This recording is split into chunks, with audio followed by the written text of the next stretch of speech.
Alors l'entreprise Labaer, c'est une entreprise de restauration de luminaires anciens et objets d'art. Vous voyez d'ailleurs ici un cartel Louis XV. L'entreprise a été créée par mon père en 1952. J'ai rejoint l'entreprise familiale en 1981. Mon père est malheureusement décédé en 89 et j'ai repris officiellement en 2001 quand ma mère a pu faire valoir ses droits à la retraite. La restauration de luminaires s'adresse bien sûr et encore toujours aux particuliers. À plus de 60%, on a la chance de faire du particulier et à 40%, on fait de la collectivité locale, alors que ce soit des ambassades, des ministères et des mairies, des églises ou autres lieux prestigieux. Et actuellement, les quelques chantiers en cours, c'est l'hôtel de ville d'Aurillac, le magasin Repetto à Lyon, l'église de l'Huillère près de Dijon.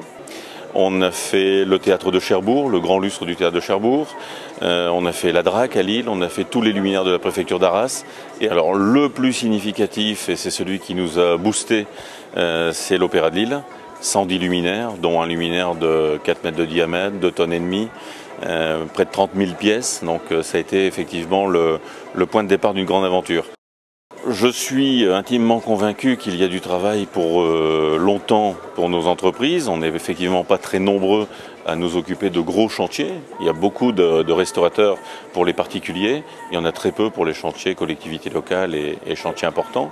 On a une structure qui nous permet d'être assez réactifs parce que nous sommes neufs et sur un chantier urgent à faire demain matin, on peut envisager de prendre les mesures quitte à travailler la nuit. Ceci dit, l'avenir, en fonction de ce qui vient de se passer et de la réduction de budget qui peut faire mal dans les communes et dans les ministères, effectivement, en fait, les budgets ne vont pas être réduits, mais là où ils devraient peut-être être augmentés, ils ne vont pas l'être. Donc le souci, c'est qu'il y aura plus de choses à faire. Il y a énormément de choses à faire, surtout dans le luminaire, parce qu'il n'y a pas que la restauration, il n'y a pas que le côté esthétique, il y a le côté sécurité. Il y a énormément de lieux publics qui devraient être déjà restaurés depuis longtemps ou rééquipés depuis longtemps et qui ne le sont pas. La réduction des budgets ou le frein à l'augmentation des budgets peut de ce côté-là nous faire perdre ou décaler quelques chantiers. Par contre, je prépare l'après-crise parce qu'il faut toujours voir après-demain et non pas demain. Pour l'instant, j'ai encore à peu près 8 à 10 mois de chantier sûrs et signés. On a la chance quand même de pouvoir encore travailler français-français parce qu'on n'est pas sur ce terrain-là tout au moins. Vous savez que j'ai également un magasin de vente de luminaires. Nous aussi, nous sommes attaqués par la Chine ou d'autres pays.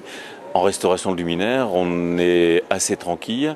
Il y a des pays où la restauration des luminaires est également une grande tradition, comme la Hongrie, la Tchécoslovaquie, la Pologne. Ils sont très professionnels, mais ils ont eux aussi un marché local, j'allais dire, qui est énorme. Donc ils ne viennent pas, entre guillemets, nous embêter sur notre territoire. On ne va pas non plus les embêter chez eux.